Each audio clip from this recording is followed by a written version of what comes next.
ప్రముఖ పారిశ్రామికవేత్త వెల్జాన్ గ్రూప్ సంస్థల అధినేత వెలమాటి చంద్రశేఖర్ జనార్దన్ రావు మర్డర్ తెలుగు రాష్ట్రాల్లో సంచలనం కలిగించింది.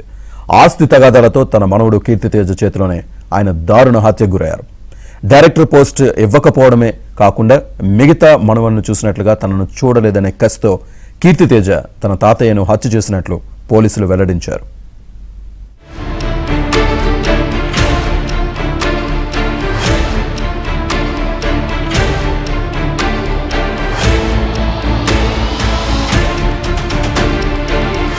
ఏపీలోని ఏలూరుకు చెందిన ప్రముఖ పారిశ్రామికవేత్త జనార్దన్ రావు కొన్నేళ్లుగా సోమాజిగూడలో నివాసం ఉంటున్నారు.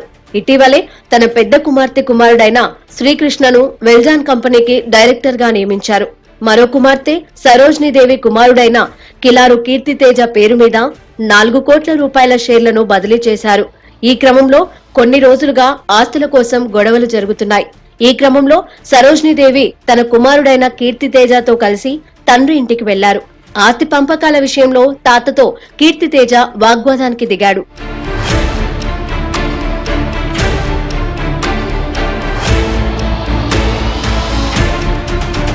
తండ్రికి టీ తెచ్చేందుకు సరోజినీదేవి ఇంట్లోకి వెళ్లగా ఇదే అదునుగా భావించిన కీర్తితేజ తన వెంట తెచ్చుకున్న కత్తితో జనార్దన్ రావును 73 సార్లు పొడిచాడు. అరుపులు కేకలు విన్న సరోజినీదేవి పరుగున వచ్చి కుమారుడిని వారించబోయారు. ఆమెపైన దాడి చేసి కత్తితో చాలాసార్లు పొడిచాడు. అక్కడే ఉన్న కాపలాదారు వీరబాబు వచ్చేందుకు ప్రయత్నించగా దగ్గరకు రాకూడదని హెచ్చరించాడు. అప్పటికే జనార్దన్ రావు చనిపోగా తీవ్ర గాయాలతో కీర్తితేజ తల్లి కొట్టుమిట్టాడారు. కీర్తితేజ తల్లిని పోలీసులు ఆసుపత్రికి తరలించారు. తర్వాత అక్కడి నుంచి కీర్తితేజ పరారయ్యాడు.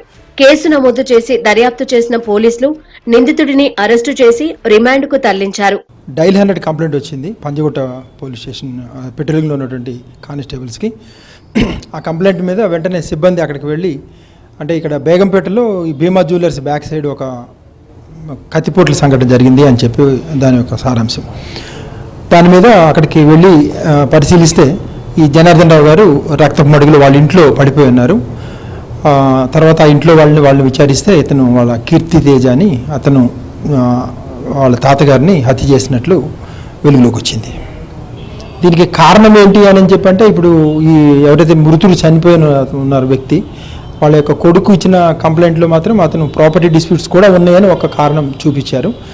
అన్ని యాంగిల్స్లో కూడా మేము దర్యాప్తు చేస్తున్నాము. ఏంటి అనేది ఇంకా ఇప్పుడు ప్రిలిమినరీ స్టేజ్లో ఉంది కాబట్టి మళ్ళీ మేము ఫర్దర్ ఎంక్వైరీలో అన్ని విషయాలు వెలుగులోకి తీసుకొస్తాం. సరోజినీదేవి ఆసుపత్రిలో చికిత్స పొందుతున్నారు. కీర్తితేజ మాదక ద్రవ్యాలకు బానిసైనట్లుగా పోలీసులు అనుమానాలను వ్యక్తం చేస్తున్నారు.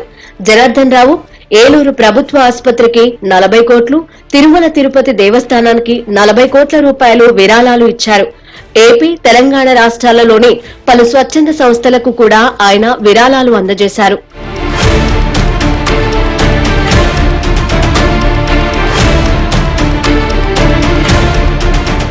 కీర్తితేజ 2018లో అమెరికా నుంచి హైదరాబాద్ కు వచ్చాడు. ప్లాన్ ప్రకారమే ఇంటికి వచ్చి తాతను దారుణంగా హత్య చేశాడు. ఈ ఘటనతో జనార్దన్ రావు కుటుంబంలో విషాద ఛాయలు అలుముకున్నాయి.